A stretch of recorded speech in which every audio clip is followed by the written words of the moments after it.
ओम ध्याये सदा सवितृमंडल मध्यवर्ती नारायण सरसिजा सनसन्नभिष्टि केयूरवांगनकर कुंडल किरीटी हारय हिरण्यमय वपुर शंख चक्र। नमस्कार, स्वागत है आपका आचार्य वाणी में। मैं आचार्य डॉक्टर विक्रमादित्य आपके साथ हूं और आप आज का विषय हमारा है मिथुन राशि वालों के लिए अप्रैल का मध्यकाल ग्रहों का क्या योग बनाएगा। देखिए, मिथुन राशि वालों, आपकी राशि के स्वामी बुध हैं और इस वक्त विशेष तौर पर वो मार्गी स्थिति में आ चुके हैं और वो बहुत जल्दी परिवर्तन का योग भी बनाने वाले हैं। लेकिन इस मार्च के मध्यकाल के अंदर देखें, बुध भी परिवर्तन की तरफ जाएंगे, शनि के नक्षत्र में प्रवेश कर लेंगे।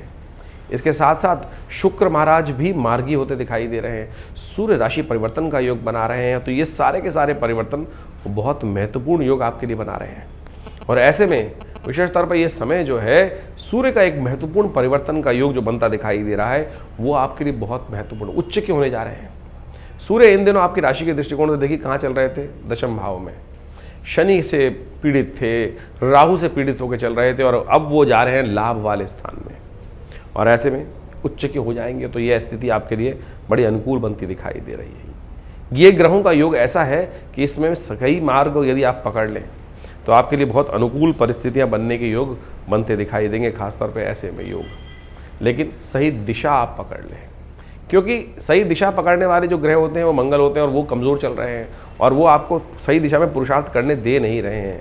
तो ऐसे में आपको ध्यान रखना है कि इस वक्त थोड़ा सा सही दिशा कौन सी है वो आपको समझ में आ जानी चाहिए। बुध आपके जो हैं राशि के स्वामी जो हैं वो इन दिनों शनि के बिल्कुल निकट चल रहे हैं और ऐसे में जो राहु के साथ चलने के कारण से क्या हो रहा है कि हमको चीज़ें सही रूप में समझ में नहीं आ रही, दुविधा मन में उत्पन्न हो रही है। उस दुविधा को कैसे बाहर निकलना है वो ज्योतिष हम आपको बिल्कुल दिन पर दिन कैसे ग्रहों की स्थिति आपके लिए रहेगी, चाहे आप छोटे हैं, चाहे आप बड़े हैं, चाहे आप बच्चे हैं। ध्यान रखिएगा इस खास तौर पर इस समय ध्यान रखने की आवश्यकता ये है कि आपके यदि आपकी मिथुन राशि है तो आपके ग्रह बच्चों के लिए थोड़े भारी रहेंगे, खासतौर पर ऐसे में ध्यान रखने की ज़रूरत पड़ेगी।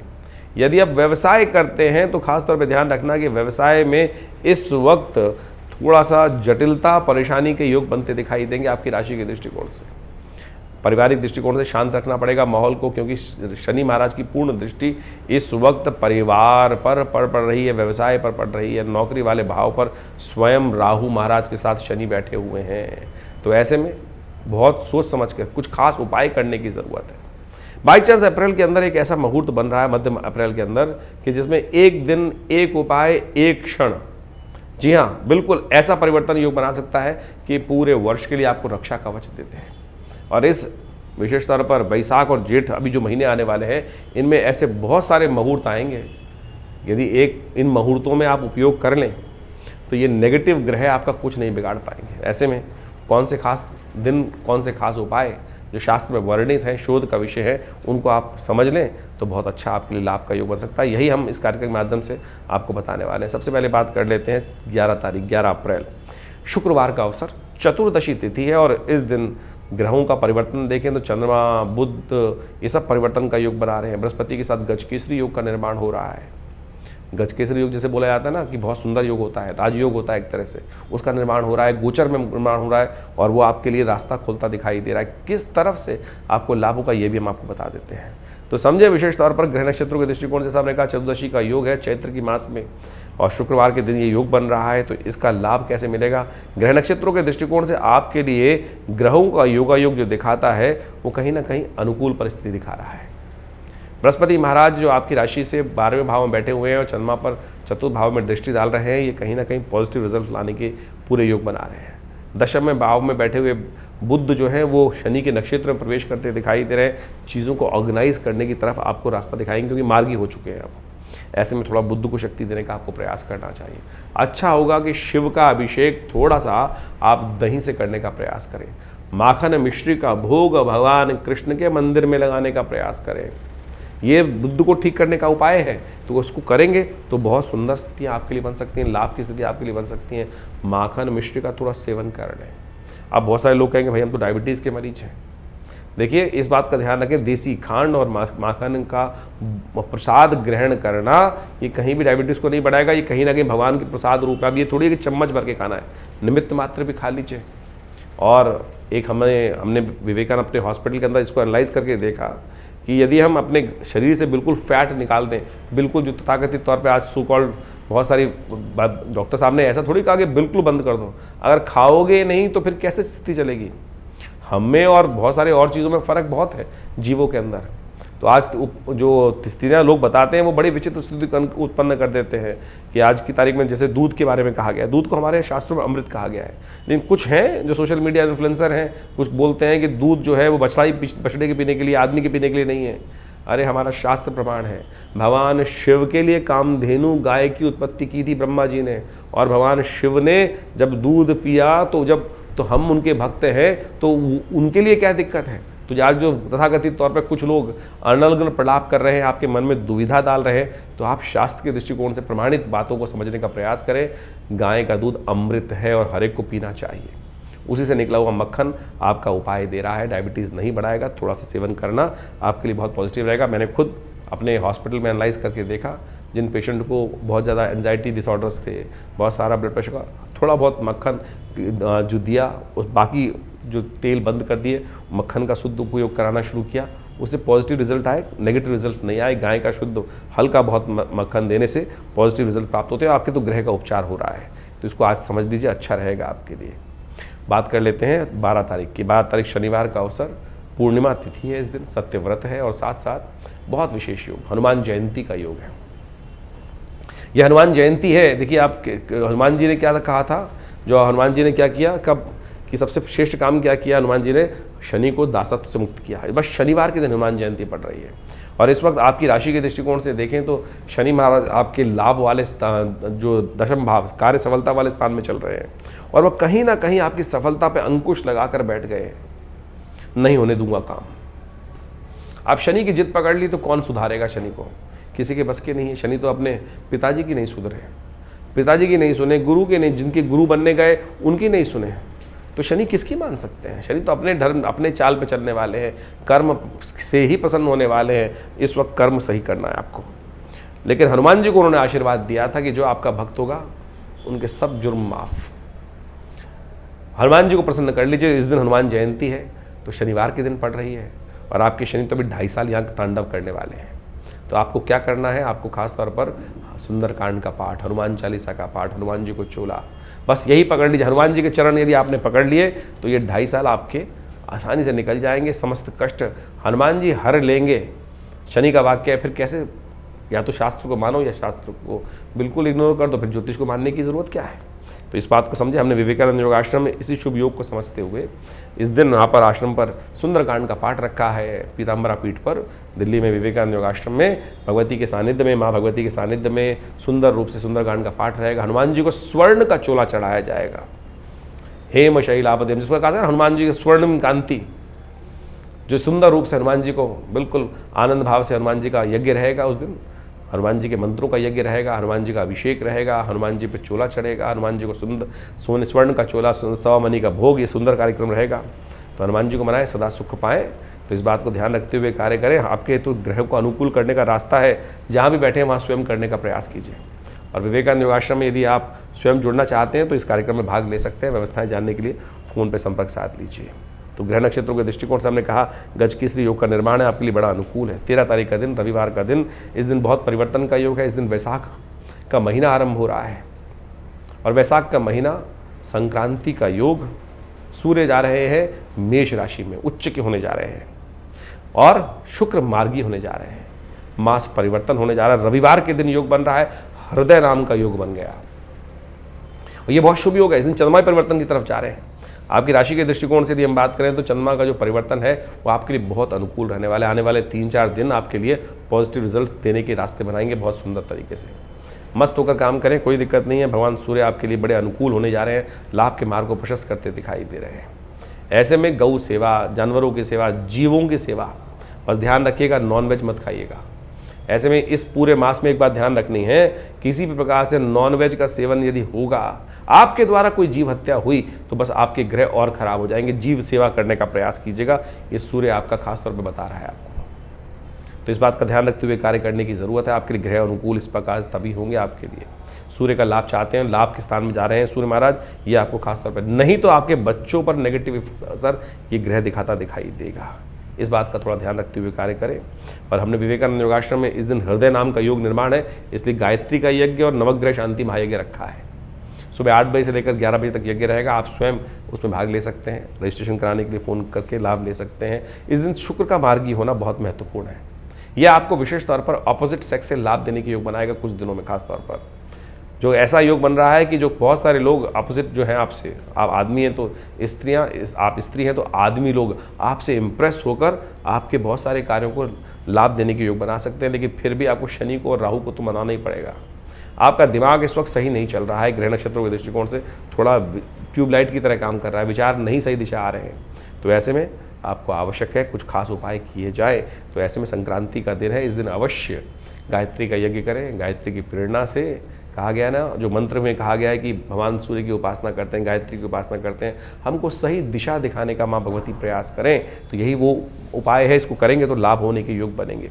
संक्रांति का पुण्य अगले दिन रहेगा, क्योंकि सुबह 3 बजे के आसपास शनि सूर्य परिवर्तन की तरफ गए हैं। तो कहा जाता है कि इस वैशाख के महीने में संक्रांति के अवसर पर घी का दान, जल का दान, कलश भर के जल का दान, अन्न का दान, छाते का दान अवश्य करना चाहिए। ये सब उपाय कर आप कष्टों को दूर करने का योग बना सकते हैं। 14 तारीख सोमवार का अवसर है और ऐसे में ग्रह नक्षत्रों के दृष्टिकोण से आपके लिए अनुकूल स्थिति है। जैसा आपको बस चलना है, अपनी चाल में मस्त होकर चलिए, ज़्यादा नेगेटिव मत सोचिए, रिजल्ट अवश्य ला सकते हैं। आपके ग्रह इस प्रकार के योग बना रहे हैं। तो ऐसे में भगवान सूर्य का, शिव का अभिषेक करना आपके लिए कल्याणकारी रहेगा। तो आप अपनी चाल में मस्त होकर चले, ज़्यादा सामने वालों को परेशानी ना सोचें, इस बात का ध्यान रखें। 15 तारीख का दिन ग्रहों का परिवर्तन की सूचना लेकर आ रहा है। दिन आपका बड़ा महत्वपूर्ण है। सुबह आपके लिए अच्छा दिखाई देता है, लेकिन शाम को थोड़ा सा स्थिति डामाडोल हो सकती है। तो इतनी महत्वपूर्ण कार्य करने हो तो इस दिन इसका लाभ ले लें। मंगलवार का दिन है। हनुमान जी के मंदिर में जाकर, क्योंकि आपके शनि महाराज इस वक्त सफलता में अंकुश लगा रखे हैं, तो हनुमान जी को प्रसन्न करें। पीपल के पत्तों की एक माला 11 पत्तों को लेकर उन पर राम लिखकर हनुमान जी को अर्पित करें। थोड़ा सा सिंदूर से लिखेंगे तो बहुत अच्छा रहेगा। इस दिन हनुमान जी का स्तवन करना बड़ा कल्याणकारी है आपके लिए। तो इस ग्रहों को समझें, इसका अनुकूल प्रभाव रहेगा आपके लिए। 16 तारीख का दिन बुधवार का अवसर है और इस दिन तृतीया तिथि विद्यमान है। गजकेसरी योग बनकर निर्माण है, लेकिन ध्यान रखिएगा चंद्रमा 6ठे भाव में जाकर स्वास्थ्य को थोड़ा कष्ट दे सकते हैं। थोड़े शत्रु जो है वो हैवी होते दिखाई दे रहे हैं। तो आने और जाने दोनों के योग दिखाई देते हैं। लाभ की स्थिति बन रही है, लेकिन साथ साथ विचारों से कहीं ना कहीं नुकसान होता दिखाई दे रहा है। आपको अपने विचारों पर थोड़ा सा अंकुश लगाने की ज़रूरत है। विचारों का अंकुश कैसा लगाया जाए? केसर का सेवन करें, केसर का तिलक करें, गुरुजन का सहायता लें, गुरुजन का आशीर्वाद लेने का प्रयास करें। आप जो विचार देने वाले लोग हैं उनका सानिध्य लेकर काम करेंगे तो अपने विचारों पे अकेले पे ना खासतौर पे ध्यान दें, क्योंकि शनि से दृष्ट होकर आपके बृहस्पति जो हैं वो बैठे हुए हैं। तो आपके विचारों में कहीं ना कहीं जिद अड़ी हुई है, तो उसको त्यागना पड़ेगा। किन से ज्ञान लें? बुधवार का दिन है। गणेश जी को प्रसन्न करें, गणेश जी को पीले पुष्प अर्पित करें। और गणेश चतुर्थी का व्रत भी है इस दिन, ध्यान रखेंगे तो अच्छा रहेगा। भद्रा रहेगी सुबह करीब 1:30 बजे तक, दोपहर को। तो उसके बाद ही नया कार्य आरंभ करें, उसके बाद सर्वार्थ सिद्धि योग का लाभ ले सकते हैं। 17 तारीख बृहस्पतिवार का दिन है, चतुर्थी तिथि है। इस दिन ग्रह नक्षत्रों के दृष्टिकोण से आपके लिए ग्रह 50% अच्छे हैं और थोड़े से जो नेगेटिव है उसको ठीक करने के लिए अच्छा होगा कि आप बृहस्पति को ताकत देने का प्रयास करें। ऐसे में बृहस्पति की ताकत कैसे आएगी? हल्दी का टीका माथे पे लगाएं, हो सके तो पीले वस्त्र धारण करने का प्रयास करें। बृहस्पति थोड़े कमज़ोर अवस्था में चल रहे हैं, तो ऐसे में बृहस्पति को ताकत आपके पीले रंग से मिल सकती है। अपने जहाँ बैठने का स्थान है थोड़ा पीले रंग का तौलिया लगा लें वहाँ पर, ये आपके लिए बड़ा अनुकूल स्थिति प्रदान कर सकता है। छोटे छोटे उपाय लाभ आपको दे सकते हैं। ग्रहों की कहाँ कमजोरी उसको ठीक करने का रास्ता आप अपना सकते हैं। इन्हीं उपायों के माध्यम से जो हम बता रहे हैं, एक काम और कर सकते हैं, केसर युक्त दूध का सेवन करना भी आपके लिए बड़ा अच्छा रहेगा। तो ऐसे में इन सब चीज़ों का उपाय करके आप लाभ ले सकते हैं। 18 तारीख का दिन शुक्रवार का दिन है, पंचमी तिथि विद्यमान है और इस दिन ग्रह नक्षत्रों का योग सुबह सुबह परिवर्तन के लिए बन रहा है। सुबह 8 बज के करीब 10 मिनट पर चंद्रमा परिवर्तन कर आपके लिए एक रास्ता नया खुलता दिखाई देंगे। जो बहुत सारी चीज़ें आपको दुविधा में दिखाई दे रही थी, अब वो पॉजिटिव रिजल्ट्स के लिए बहुत सारा पूर्वाभास आपको होता दिखाई देगा। उस पूर्वाभास को समझते हुए, उन चीज़ों को समझते हुए कार्य करेंगे तो अच्छा रहेगा। शुक्रवार का दिवस है, कोशिश ये करें इस दिन अवश्य कुछ सहयोग करने का प्रयास करें। कहा जाता है कि पहली रोटी गाय को देनी चाहिए, लेकिन बहुत सारे लोग ऐसे रहते हैं, शहरों में रहते हैं, अमेरिका में रहते हैं, कनाडा में रहते हैं, और उनको ये उपाय बताऊं तो फिर वो कहेंगे लोग कि भैया हम तो अमेरिका में, हम कैसे दें? अरे कोई रास्ता, कोई दिक्कत नहीं है, अपने घर में गुल्लक बना लो गाय के नाम पे और उसमें डाल दो, और जब गौशाला में जाओ तो उसको दान कर देना, सहयोग कर देना। विवेकानंद योगाश्रम में गौशाला है, आप यहाँ बोल दीजिए आपके नाम से, वो रोटी बना के खिला दी जाएगी गाय के लिए। तो जहाँ चाह है वहाँ रहा है, उसको आप लाभ ले सकते हैं। खट्टे फलों का दान करें, खट्टे फलों का सेवन ना करें। इस दिन ये ध्यान रखते हुए कार्य करेंगे तो अच्छा रहेगा आपके लिए। 19 तारीख का दिवस शनिवार का दिन है, षष्ठी तिथि विद्यमान है। इस दिन रवि योग भी बन रहा है सुबह 7:10 के बाद, और ग्रह नक्षत्रों के दृष्टिकोण से ग्रह योग जो है वो आपके लिए योग जो बना रहे हैं शक्ति को अच्छा बढ़ाते दिखाई दे रहे हैं।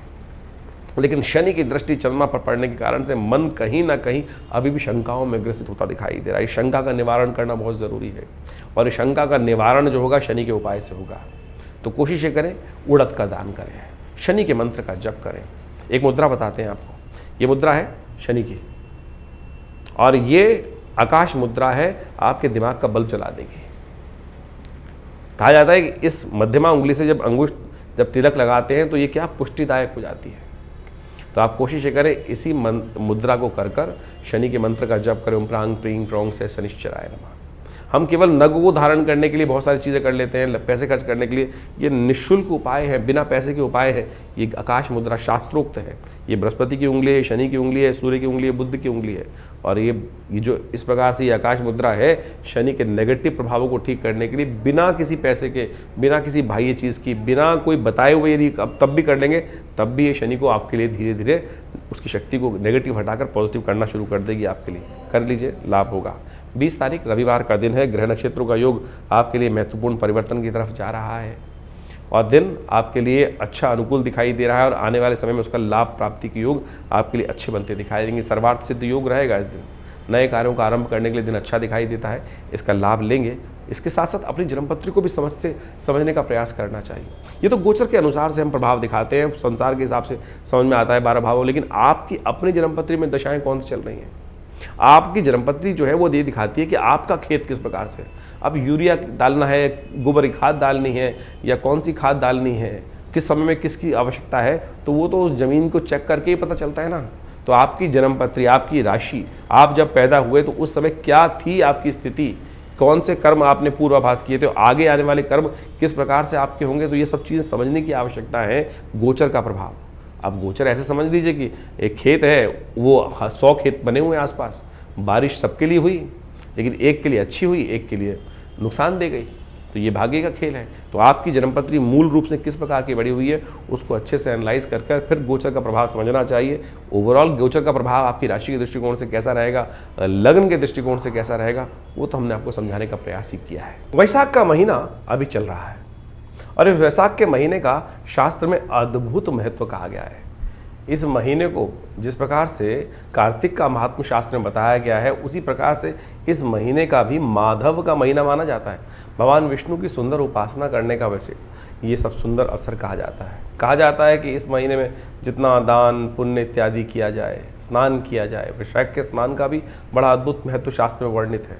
तो इसके अनुसार से शास्त्र में कहा जाता है कि समस्त तीर्थों का जल गंगा के समान हो जाता है, और ऐसे में तीर्थ जलों में स्नान कर कर, तीर्थों में स्नान इत्यादि कर कर पुण्य कर्म करना, पितरों के निमित्त तर्पण इत्यादि करने से समस्त प्रकार के अनिष्ट दूर हो जाते हैं। शास्त्रों में इसी प्रकार की कथा भी वर्णित आती है कि जिसके अंदर अनेक लोगों ने अपने जीवन के कष्टों को दूर करने के लिए, कहा जाता है कि एक समय में एक व्यक्ति रहता था, जीवन में कई प्रकार के कष्ट थे उसके जीवन में, और उसने जब जानना चाहा कि कारण क्या है तो मालूम चला कि पितृ प्रसन्न नहीं है, कहीं ना कहीं पितरों का के प्रति जो दायित्व है वो निर्वाह नहीं कर रहा है। तो इस महीने में उसने पूरा जो शास्त्र विधि के अनुसार से भगवान की उपासना कर कर और तर्पण इत्यादि, यज्ञ इत्यादि, गायत्री का करके सुंदर कार्य किया, उससे पितृ भी निवृत्त हुए, जीवन के कष्ट भी दूर होने के योग बनते हैं। हमारे भी जीवन में कई बार इसी प्रकार के कष्ट चलते रहते हैं, तो हमें इन समस्त योगायोग को लाभ लेते हुए कार्य करने का प्रयास करना चाहिए।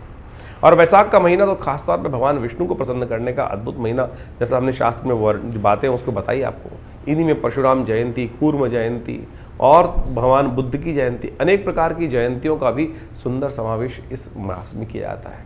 और कहा जाता है कि इस मास में भगवान विष्णु का ओम माधवाय नमः इस मंत्र का जितना जप करेंगे और पीले वस्त्रों का दान करेंगे, गुड़ इत्यादि का दान करेंगे, उस सब से जीवन के कष्ट दूर होने के योग बन जाते हैं। इस महीने में एक बात ध्यान रखनी चाहिए, कहा जाता है कि नए तेल का इस्तेमाल नहीं करना चाहिए। नए तेल का इस्तेमाल जो अभी क्योंकि सरसों इत्यादि बहुत सारी फसलें आती हैं, और उस तेल का इस्तेमाल शास्त्र विधि के अनुसार से कहा जाता है कि नए तेल का इस्तेमाल वैशाख के महीने में नहीं करना चाहिए और भूमि पे शयन करना चाहिए।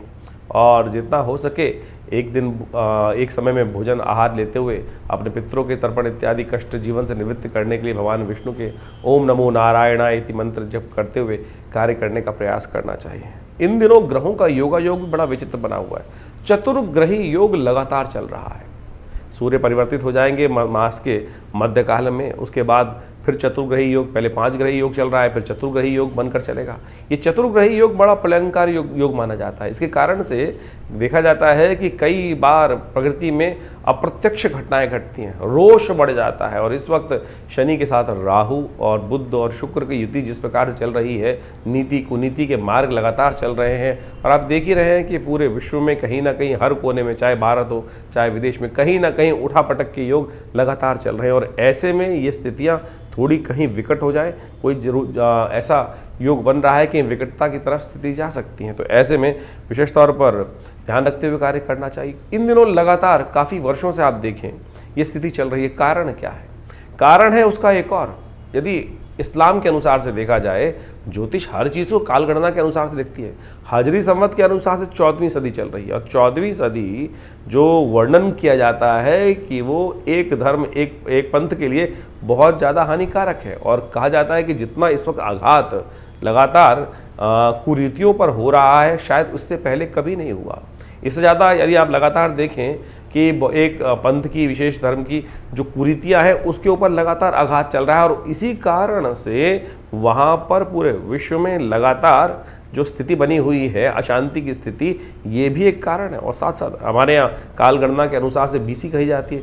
ये दौरान रुद्र की बीसी चल रही है और 20-20 वर्षों की गणनाएँ की जाती है, और साथ साथ हजरी संवत का अंतिम काल चल रहा है। तो ये कहीं ना कहीं विश्व को अशांति की तरफ ले जाता हुआ माहौल बनता दिखाई दे रहा है।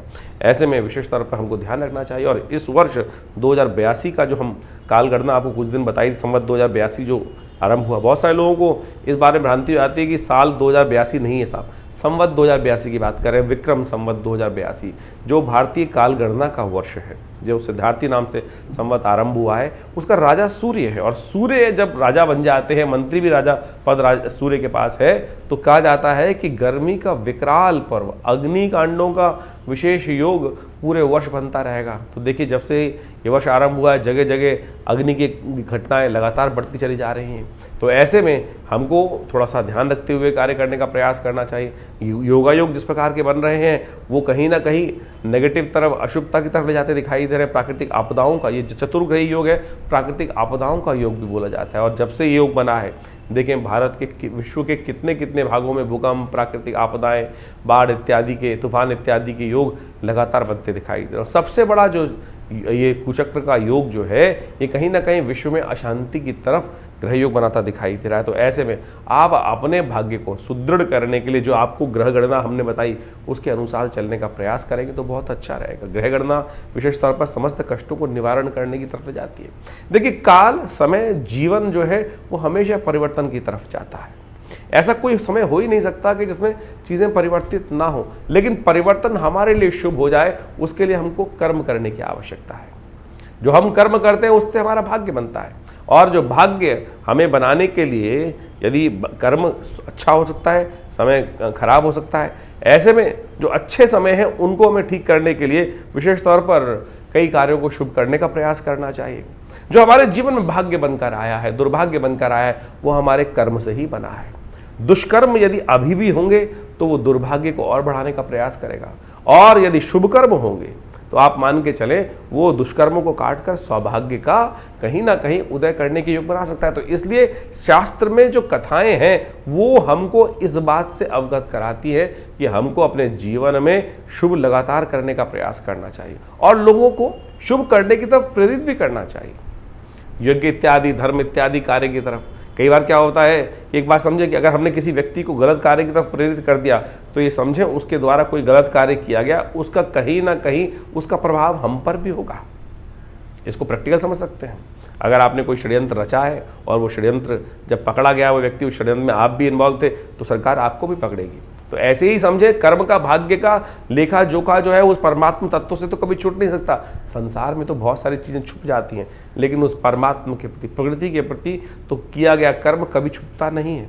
उसका तो लेखा जोखा उस धर्मराज के पास जाकर जुड़ ही जाता है। तो इस बात को समझें, लाख छुपाए संसार से हम बातें, लेकिन उस परमात्मा तत्व से नहीं छुपा सकते, अंतःकरण से नहीं छुपा सकते हम। तो इस बात को हमको ध्यान रखना चाहिए कि मनसा वाचा कर्मणा, किसी ना किसी प्रकार से कर्मों को शुभ करने का हमको यथाउचित भाव से प्रयास करना चाहिए। ये सबसे ज़रूरी बात है। और हम लगातार अपने कर्मों को शुभ करने के लिए बहुत सारे, जो हमारी भारतीय संस्कृति में देखिए क्या क्या बताया गया है, हर रोज़ कोई ना कोई उत्सव।